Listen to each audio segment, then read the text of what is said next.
Assalamualaikum warahmatullahi wabarakatuh. Perkenalkan, nama saya Fazil Sabila dengan NPM 2905138, kelas 5B Farmasi, mata kuliah Regulasi dan Manajemen PBF, Universitas Syedin Medan. Di sini saya akan membahas tentang aspek transportasi pada cara distribusi obat yang baik atau JDOB, mengacu pada peraturan BPOM. Pengertian JDOB. JDOB adalah cara distribusi obat yang baik. Menurut farmasi, adalah pedoman atau prinsip yang mengatur bagaimana obat harus didistribusikan dengan cara yang aman, tepat, dan efisien untuk memastikan kualitas obat tetap terjaga dan memberikan manfaat yang optimal bagi pasien.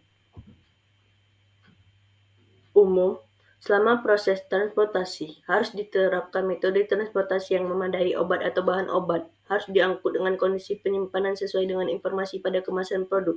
Metode transportasi yang tepat harus digunakan mencakup transportasi melalui darat, laut, udara, atau kombinasi di atas. Apapun metode yang dipilih, harus dapat menjamin obat atau bahan obat tidak mengalami perubahan kondisi yang dapat mengurangi mutu. Transportasi dan produk dalam transit obat dan atau bahan obat dan kontainer pengiriman harus aman. Kendaraan dan personil saat pengiriman dilengkapi dengan peralatan keamanan tambahan. Hal ini untuk mencegah akses tidak sah, pencurian obat atau bahan obat.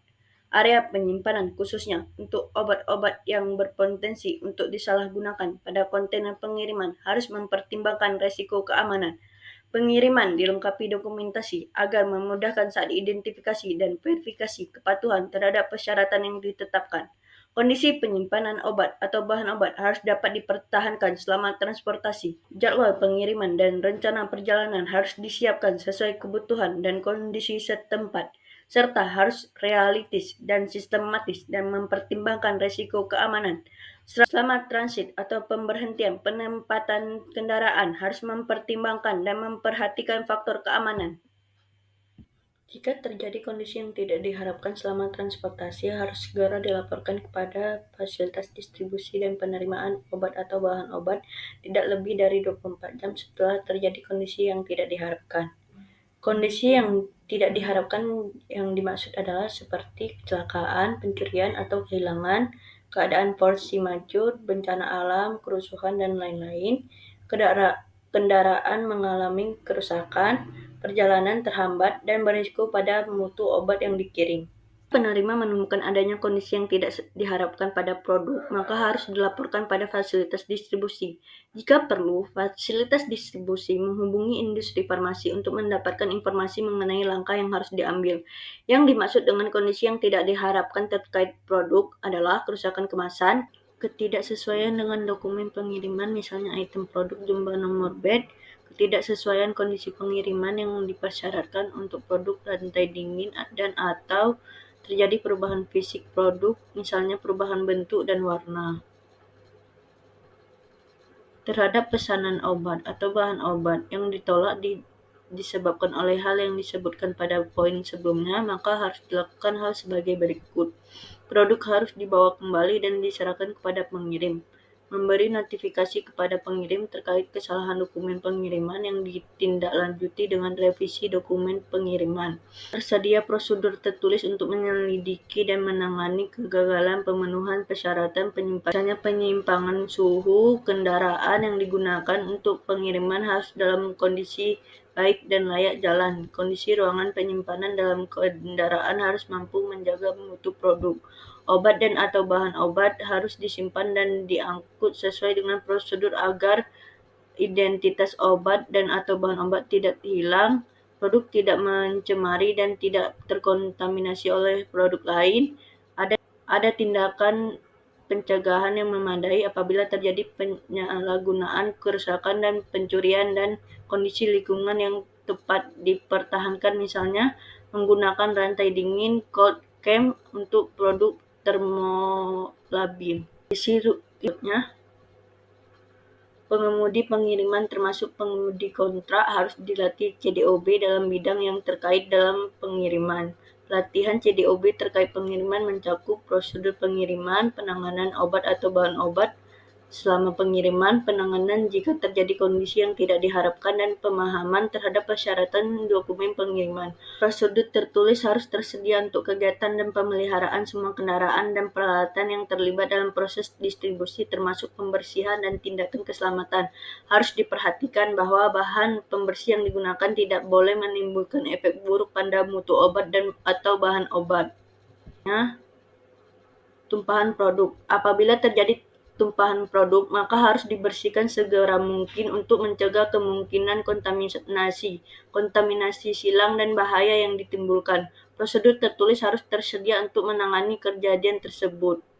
Peralatan yang digunakan untuk pemantauan suhu selama transportasi dalam kendaraan atau kontainer harus dirawat dan dikalibrasi secara berkala minimal 1 tahun sekali jika memungkinkan digunakan kendaraan dan peralatan tersendiri saat pengiriman obat dan atau bahan obat. Jika tidak digunakan kendaraan atau peralatan tersendiri, harus tersedia prosedur yang digunakan untuk menjamin mutu obat dan atau bahan obat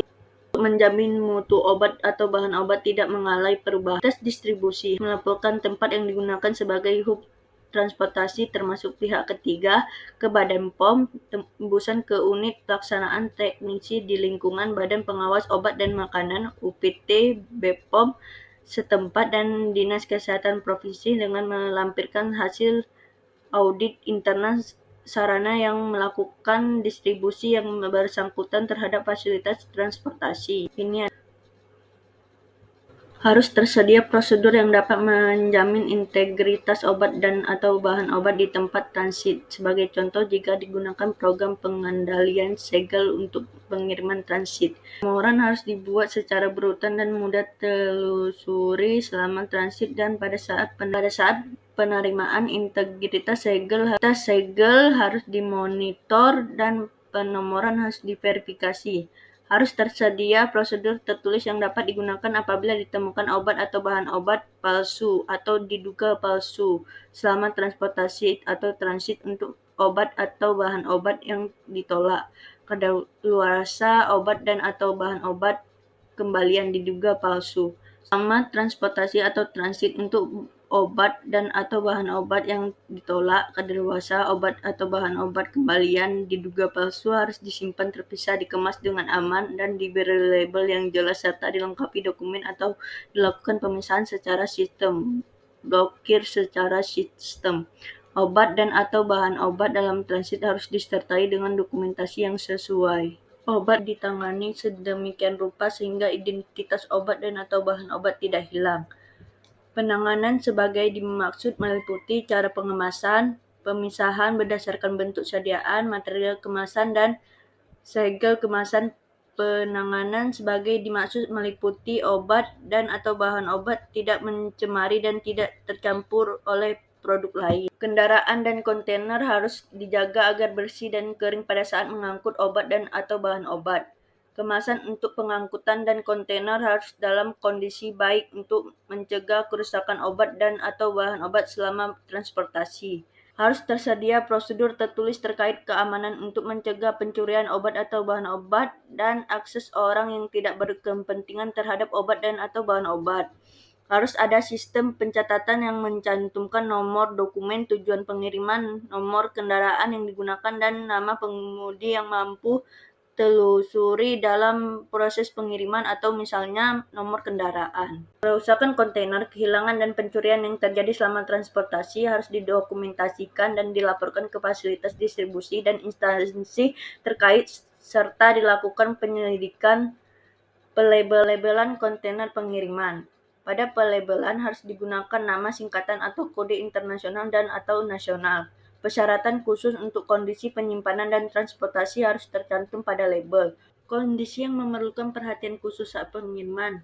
Pada saat menggunakan es kering dried ice dalam kontainer pengiriman agar dapat dipastikan tidak terjadi kontak antara obat dan atau bahan obat dengan es kering karena dapat mempengaruhi mutu obat dan atau bahan obat. Pada kontainer yang berisi obat dan atau bahan obat berpotensi beracun dan berbahaya. Prosedur tertulis harus tersedia untuk penanganan kontainer pengiriman yang rusak. Transportasi obat dan atau bahan obat yang memerlukan kondisi khusus. untuk obat dan atau bahan obat yang memerlukan kondisi khusus selama transportasi, misalnya suhu dan kelembapan, industri farmasi harus mencantumkan kondisi khusus tersebut pada penandaan dan dimonitor serta dicatat.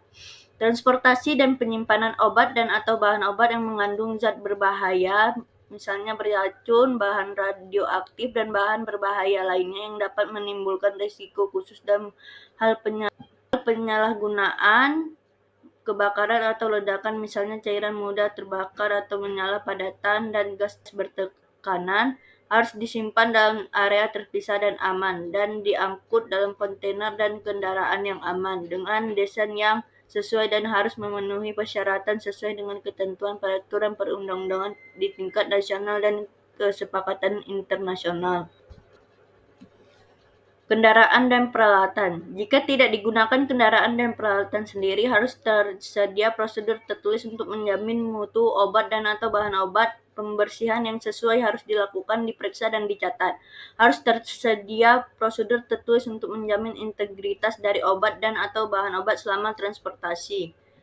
Kontrol suhu selama transportasi. Harus tersedia sistem kontrol suhu tervalidasi, misalnya kemasan termal, kontainer yang suhunya dikontrol, dan kendaraan berpendingin untuk memastikan kondisi transportasi yang benar dipertahankan antara fasilitas distribusi dan pelanggan. Pelanggan harus mendapatkan data suhu pada saat serah terima obat atau bahan obat. Jika menggunakan kendaraan berpendingin, alat pemantau suhu selama transportasi harus dipelihara dan dikalibrasi secara berkala atau minimal 1 kali setahun. Persyaratan ini meliputi pemetaan suhu pada kondisi yang representatif dan harus mempertimbangkan variasi musim. Sekian dari presentasi saya. Bila ada kata yang salah, saya mohon maaf. Assalamualaikum warahmatullahi wabarakatuh.